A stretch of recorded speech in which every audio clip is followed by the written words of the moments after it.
ఇక్కడ ఏటూగా ఉన్న విజయసాయిరెడ్డి గారు అర్ధాంతరంగా ఈయన లండన్లో ఉన్నాడు. ఏటూగా ఉన్న విజయసాయిరెడ్డి గారు అర్ధాంతరంగా ఎందుకని పార్టీ వదిలి వెళ్ళిపోయాడు? అదేమంటే నాకు అందరూ మంచి వాళ్ళే, నాకు అందరూ అన్నదమ్ముళ్ళు అంటాడులే, నేను ఎవరితో గొడవ పెట్టుకోదలుచుకోలేదని అంటాడు.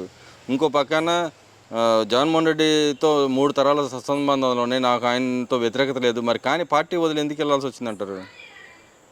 సత్సంబాలు ఎందుకు లేవండి, అందరితో ఉన్నాయి.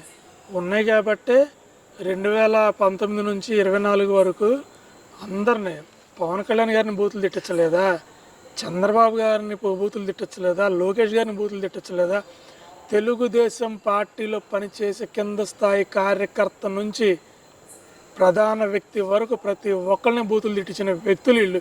అప్పుడేమైనా ఈ సత్సంబంధాలన్నీ అప్పుడు ఉండాలి కదా. ఈ సత్సంబంధాలు మేము కుటుంబం లాంటి వాళ్ళం, ఇవన్నీ ఇప్పుడేదో గుర్తొచ్చినాయి. వాయు వరుసలని అప్పుడేమైనాయి, పార్టీ ఆఫీస్ మీద దాడి చేయించినప్పుడు ఏమైంది?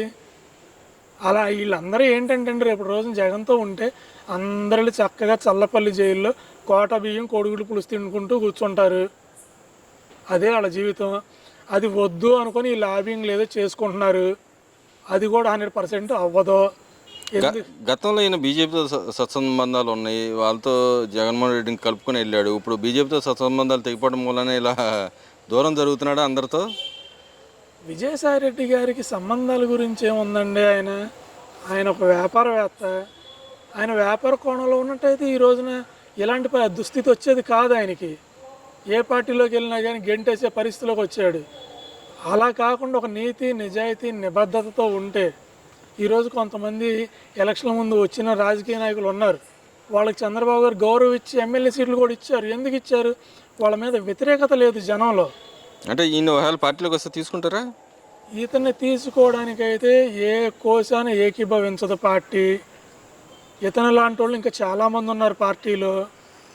వాళ్ళు ఎవ్వరూ పార్టీలోకి రావటానికి ముందు అర్హులు కాదు. నిజమైన కార్యకర్తలుగా మాకు జెండాలు మోసి భుజాలు జారిపోయినాయి.